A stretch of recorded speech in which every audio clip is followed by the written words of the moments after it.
Assalamualaikum warahmatullahi wabarakatuh. Waalaikumsalam warahmatullahi wabarakatuh.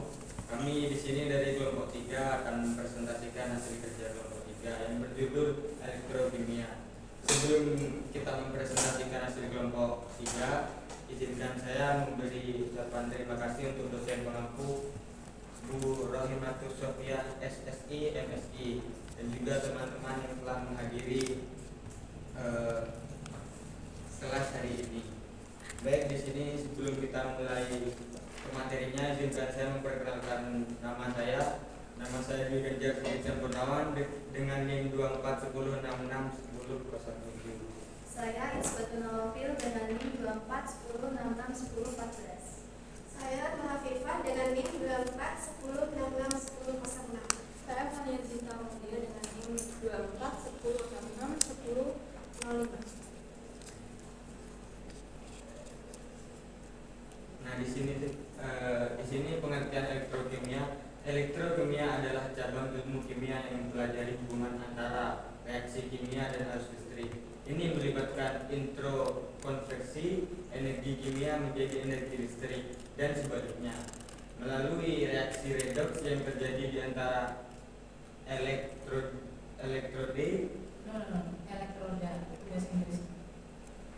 di antara elektroda dalam larutan elektrolit.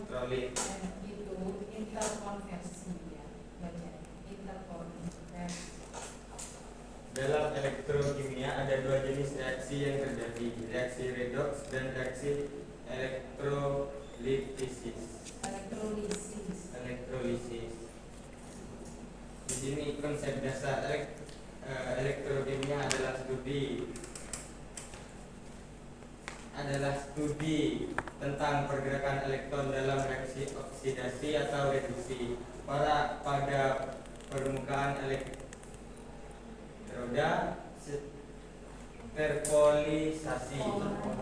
terpolarisasi. Setiap analit dioksidasi atau reduksi pada potensial tertentu dan arus yang diukur sebanding dengan konsentrasi. Nah, di sini pengertian reduksi. Reduksi adalah proses di mana suatu atom, ion atau molekul menerima elektron. Contohnya Cl2 plus 2E 2Cl min.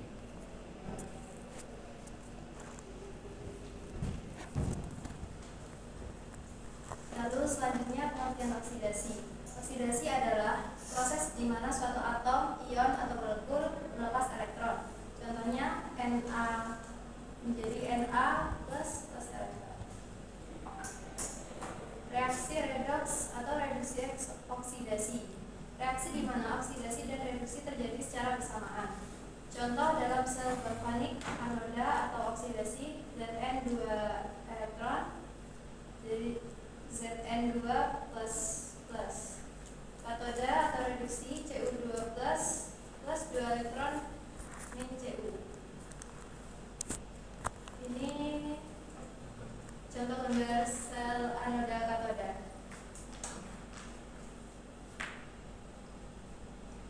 Sel elektrokimia. Sel elektrokimia adalah perangkat yang dapat menghasilkan energi listrik melalui reaksi kimia atau menggunakan energi listrik untuk memicu reaksi kimia. Sel elektrokimia ada dua, yaitu sel galvani atau sel volta dan sel elektrolisis.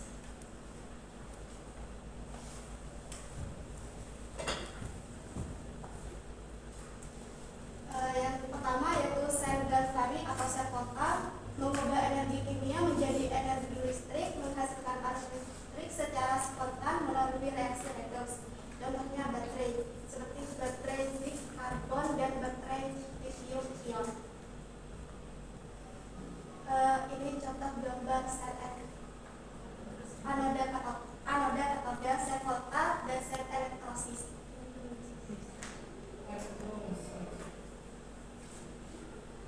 Penerapan elektrokimia.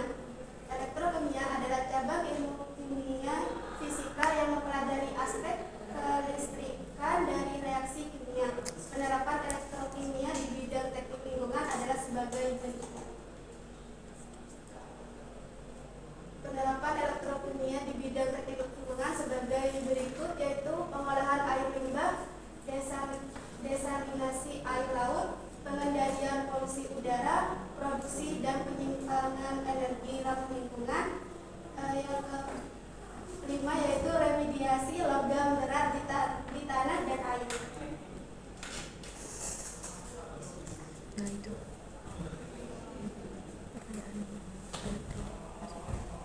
Selanjutnya yaitu pengolahan air limbah. Di sini yang pertama yaitu elektrokoagulasi. Ini metode pengolahan limbah menggunakan arus listrik untuk menghasilkan ion logam dari elektroda yang membantu mengendalikan polutan seperti logam berat, bahan organik atau zat tersuspensi. Contohnya yaitu pengolahan limbah industri tekstil, penyamakan kulit, dan elektroplating.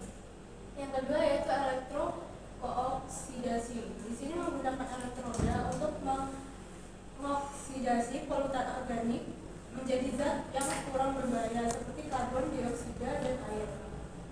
Contoh pengolahan air limbah dengan kandungan fenol, pestisida atau bahan farmasi.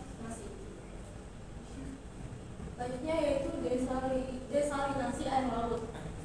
Yang pertama yaitu elektrodialisis, memanfaatkan membrana selektif ion dan arus listrik untuk memisahkan ion garam dari air, menghasilkan air tawar. Contohnya yaitu penyediaan air bersih di daerah pesisir atau pulau terpencil dengan keterbatasan sumber air tawar.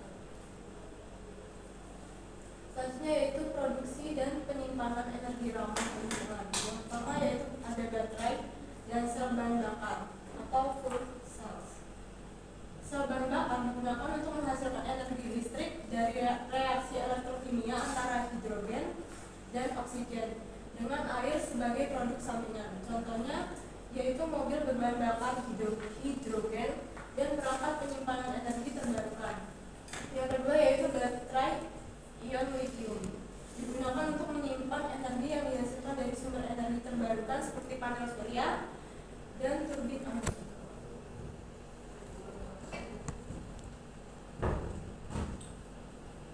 Remedian logam berat di tanah dan air.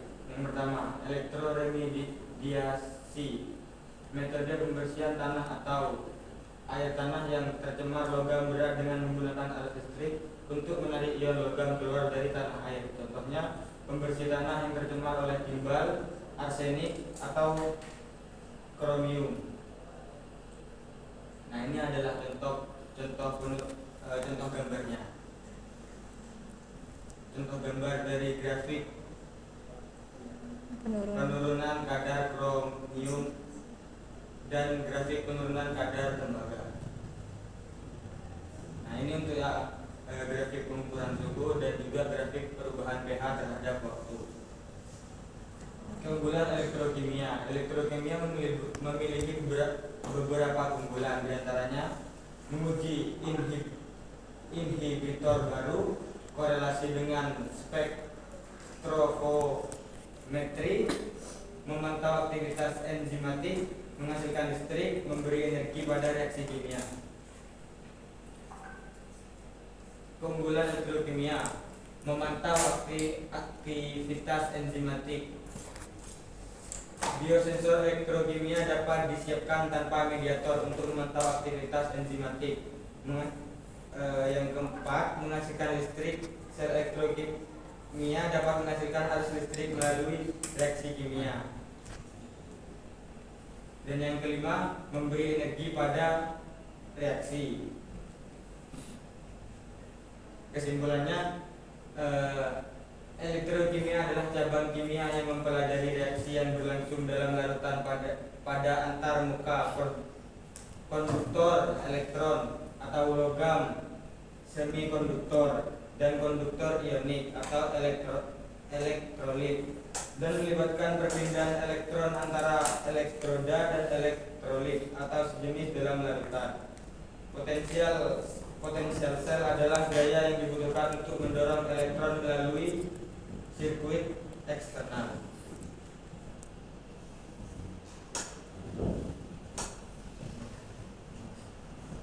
Lalu selanjutnya, fungsi dari jembatan garam adalah untuk menetralkan kelebihan anion dan kation pada larutan dan untuk menutup rangkaian sehingga reaksi dapat berlangsung terus-menerus.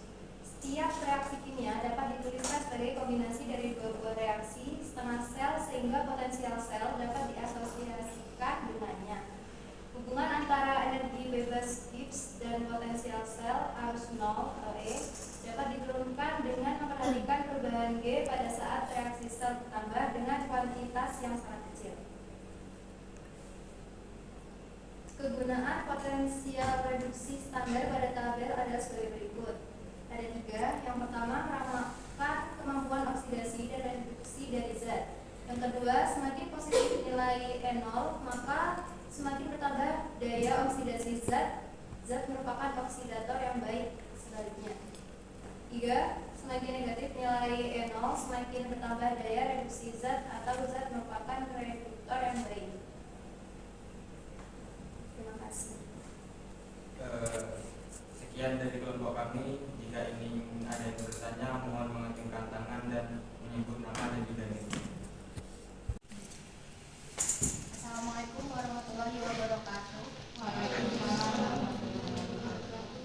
Perkenalkan, nama saya Tasih Imani Putri Sugiarto dengan NIM 2410661003. Saya ingin bertanya, apa saja tantangan dalam penerapan teknologi elektrokimia dalam pengolahan limbah? Sekian, terima kasih. Assalamualaikum warahmatullahi wabarakatuh.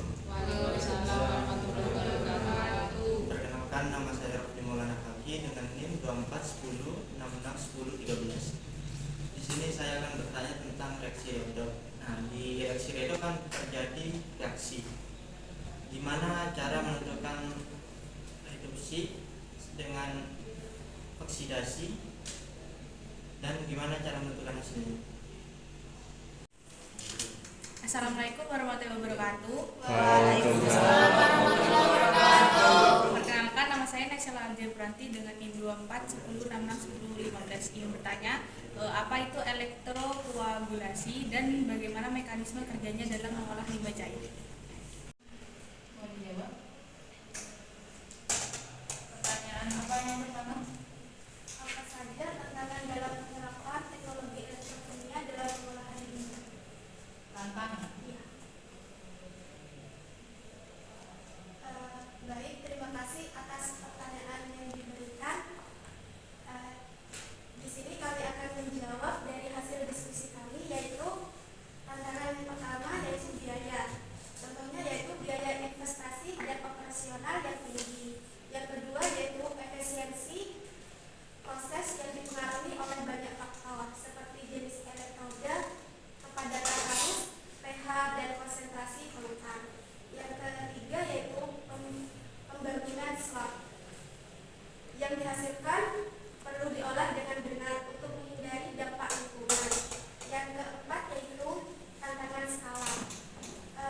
Penerapan teknologi elektrokimia dalam skala besar masih perlu pengembangan lebih lanjut.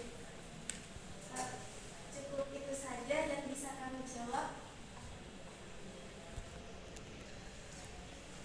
Oke, terima kasih untuk dia karena sudah menjawab pertanyaan yang pertama. Yang selanjutnya itu pertanyaan kedua dari Naisela, yaitu apa itu elektroregulasi dan bagaimana mekanisme kerja dalam mengolah limbah cair. Nah, di sini elektroregulasi adalah proses pengolahan air dan limbah cair menggunakan elektroda yang diberi tegangan listrik. Ketika arus listrik dialirkan, elektroda akan melepaskan ion logam, misalnya besi atau aluminium, ke dalam larutan. Nah, ion logam ini akan bereaksi dengan polutan dalam air membentuk vlog atau endapan yang kemudian dapat dipisahkan melalui proses sedimentasi atau filtrasi. Mekanisme kerjanya meliputi netralisasi muatan, koagulasi, dan flokkulasi. Terima kasih. Baik,